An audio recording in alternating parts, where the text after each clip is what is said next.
If you find yourself traveling east of the Bitter Springs recreational area, the road eventually ends at a long-forgotten scenic overlook.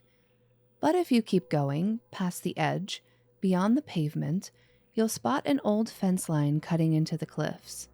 What's left of a trail? What's left of Camp Guardian? It was meant to be a strategic NCR outpost overlooking the Colorado River, a line of defense against the Legion. Instead, it became a tragedy, a quiet failure brought on by NCR incompetence. As you approach, your Pip-Boy picks up a new broadcast, Camp Guardian radio signal. Coyotes prowl the trail ahead, guarding what looks like nothing more than an old hiking path winding up the mountainside. A half-rusted sign stands at the base. It once read Guardian Peak Elevation 2,667 feet. Now it's been graffitied, renamed Camp Guardian, elevation really high. Population? 12-ish. But the radio tells us a different story. A soldier, Private Halford, pleads for backup.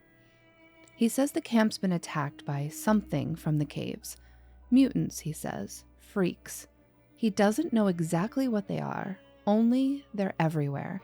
And he hopes they don't come back for him. Bravo, this is Camp Guardian calling for backup. No sign of the rest of the men stationed here. This is Private Halford requesting backup. Anyone out there? Guardian is down. I repeat, Guardian is down. Requesting backup from any nearby forces. Those beasts drug the rest of the men away. Oh God, I hope they don't come back for me. Bravo, come in, Bravo. Is anyone out there? The camp was attacked. I think I'm the only one left alive. We were attacked by some kind of freak mutants from the caves. Please send backup. Goddamn leg. I don't know how much longer I'm gonna make it before I bleed out. Near the trailhead, a hollowed-out rock holds some supplies. Another quiet sign of the Mojave's hidden network of cash drops. As you begin the climb, scattered pages appear along the path and tucked into brush.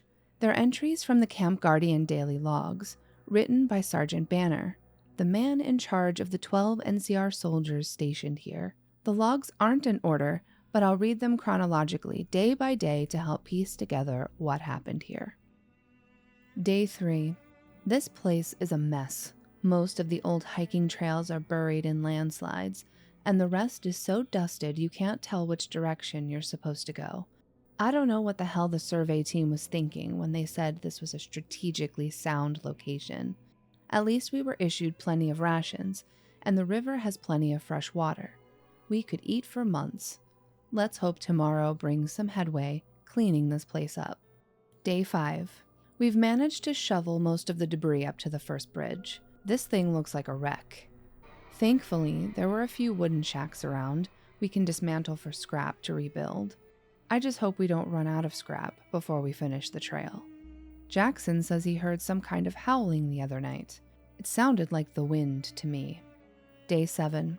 Okay, we're making good headway cleaning up the paths. With only the 12 of us, I'm amazed we've moved this much rock in such a short time. Kale and I made it to the top yesterday. The survey team was right. Guardian Peak has one hell of a view, but we still have a lot of work ahead of us. I sent our runner to Bravo to request a radio from McCarran. There isn't much point in having an overwatch camp here if it takes us at least an hour to sprint to Bravo to report a Legion assault. Day 8. More complaints of strange noises by Jackson.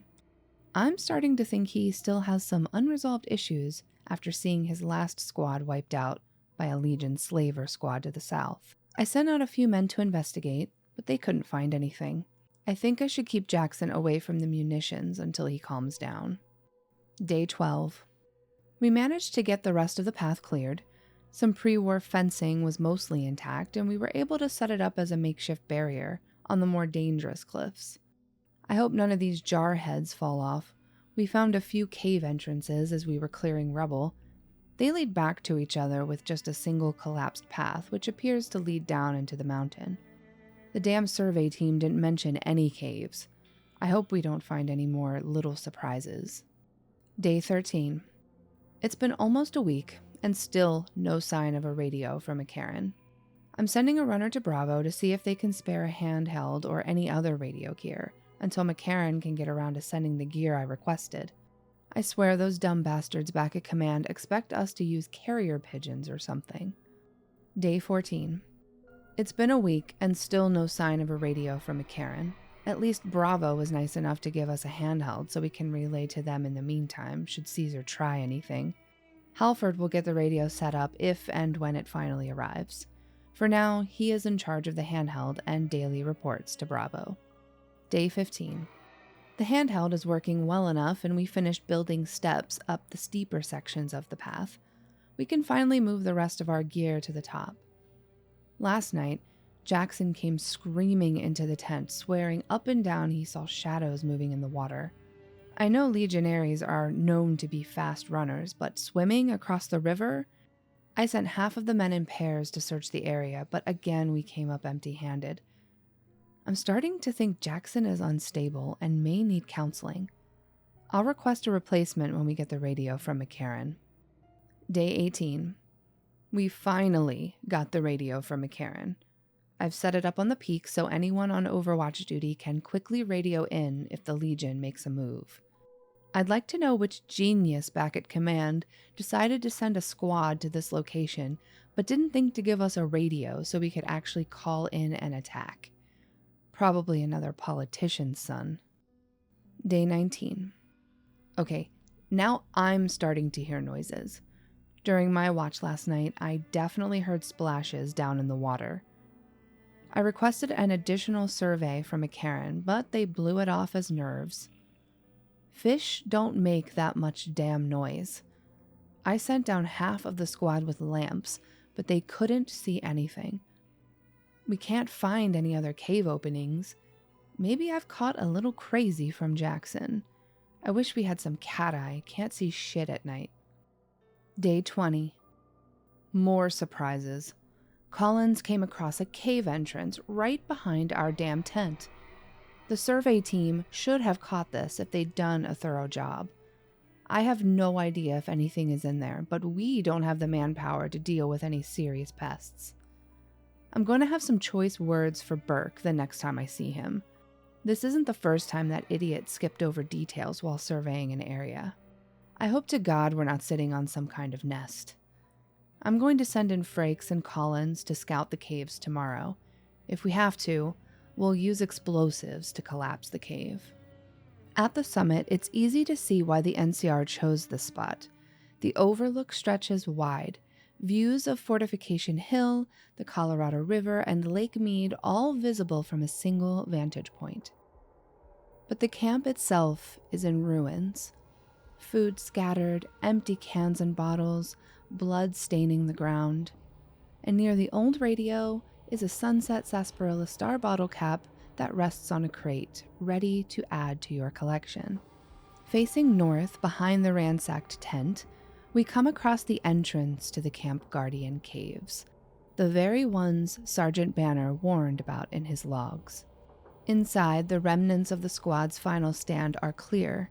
C4 charges set but never detonated, a 9mm pistol, and a combat knife. Whatever hit them came fast. Too fast for them to fight back. There's only one path to take from here, so following the passage down, you eventually see a still figure on the path. A dead lake lurk, and tucked into a corner is Private Halford. He's wounded, but alive, and relieved to see another face, especially one that can help. You can let him know that you heard his radio broadcast, or choose the option to scare him, but after everything he's been through, maybe just helping is the right call. Chatting with him gives you some insight into how he got injured and what happened to the other troopers.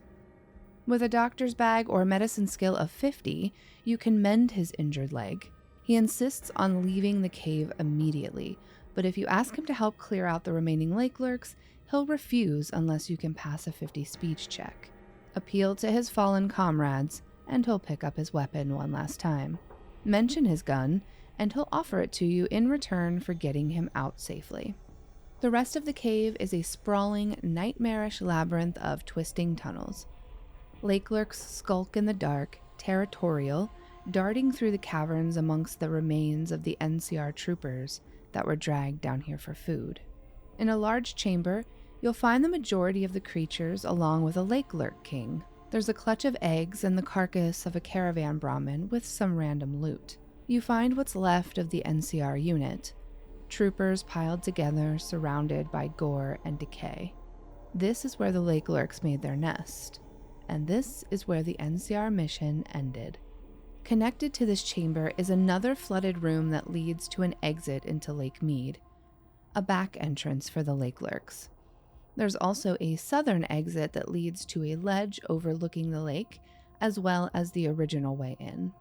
No one knew these caves were here, certainly not Burke or his team of surveyors, who were supposed to ensure the area was secure. Speak to Halford again and he'll thank you for avenging his friends. He's heading west to New California. Before he goes, he gives you his service rifle and schematics for a unique unarmed weapon, the dog tag fist, made from the fallen NCR tags. He'll also suggest you bring the dog tags from the deceased to Quartermaster Mays over at Camp Forlorn Hope, kicking off the unmarked quest, Tags of Our Fallen. Ranger Station Bravo never received Halford's distress call.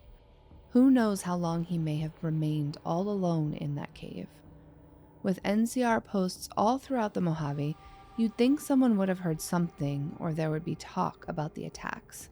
Camp Guardian never comes up once during any dialogues with NCR personnel.